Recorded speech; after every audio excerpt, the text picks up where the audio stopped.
It's true, not all chemicals are bad, but toxic metals like lead and mercury are found in all of us.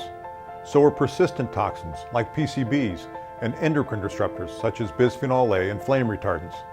We've been studying the impact of toxins on children for the past 30 years and reached the inescapable conclusion: little things matter. Toxins can have a lifelong impact on children. We've also discovered that extremely low levels of toxins can impact brain development. Let's take a look at the percent of children who are exposed to some of these toxins using a national study in the United States. To keep it simple, we'll use 100 children to represent all children. Mercury is found in 89% of children, primarily from eating large fish contaminated by pollution. Lead is detected in the blood of all children, regardless of race, income, or where they live. Over 80% of children are exposed to organophosphate pesticides, mostly from food. All children are exposed to PCBs, a persistent pollutant that was banned in the 70s but will linger for generations. Bisphenol A, or BPA, is found in 96% of children. PBDEs, a type of flame retardant, are found in 100% of children. But these toxins don't occur in isolation. Children are exposed to many toxins and dozens of untested chemicals all the time. Let's take a look at the body burden of a typical child, one toxin at a time. If each marble represents 1 part per billion of a toxin, this figure represents the body burden of a typical child. 1 part per billion is deceptively small. It is only about 2 tablespoons of sugar in an Olympic-sized swimming pool. But chemicals can be biologically active, even at very low levels. The chemical industry has tried to assure us that concentrations of these toxins are too small to cause harm.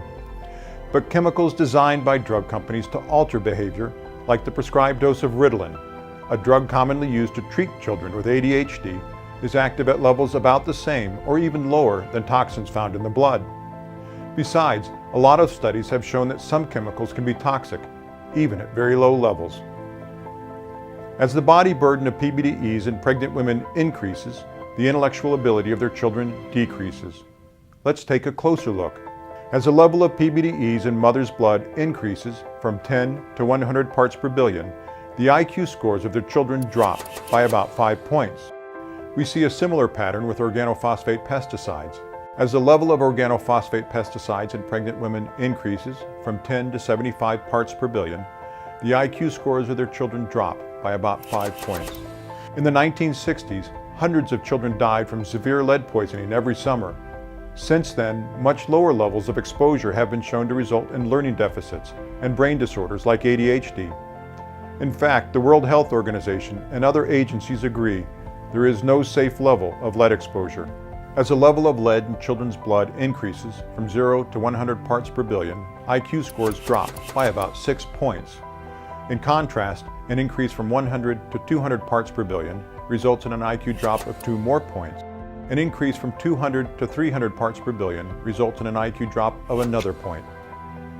The impact of toxins on the developing brain is permanent. Children who are more heavily exposed to toxins won't reach the same peak cognitive ability as those who have lower exposures. These studies show that there is no safe level of exposure. They also indicate that the way we regulate toxins, which assumes there is a safe level, fails to protect children.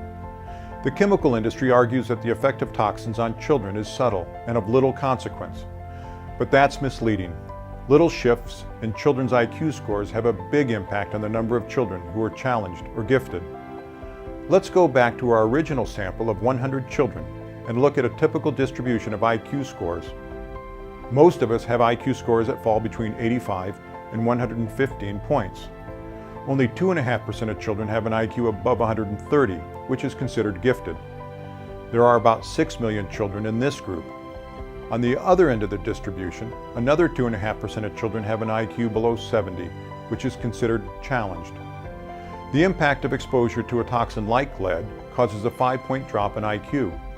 This shift results in a 57% increase in the number of children that are challenged, from 6 million to 9.4 million. There is a corresponding decrease in the number of children that are gifted, from 6 million to 2.4 million. Little shifts matter. The impact of exposure to another toxin, like flame retardants, results in a further increase in the number of children who are challenged, from 9.4 million to over 11 million. There is a further decrease in the number of gifted children. Although many, or even most, chemicals are harmless, the cumulative impact of exposures to 3 or 4 toxins is overwhelming to imagine. In Canada and the United States, chemicals are used in consumer products and released into the environment before they are tested for toxic effects. By allowing children to be exposed to toxins or chemicals of unknown toxicity, we are unwittingly using our children as part of a massive experiment. But it doesn't have to be this way.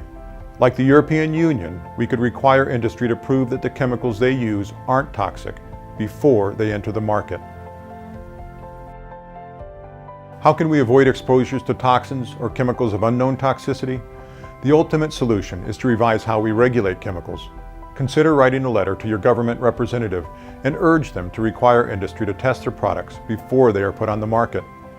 There are a few simple ways you can reduce your child's exposure to toxins. Eat fresh or frozen foods.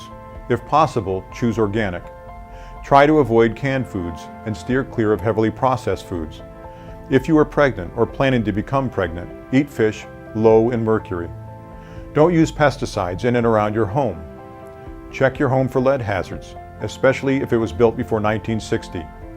Frequent cleaning of floors and surfaces can help reduce children's exposures to lead, flame retardants, and other toxins and house dust.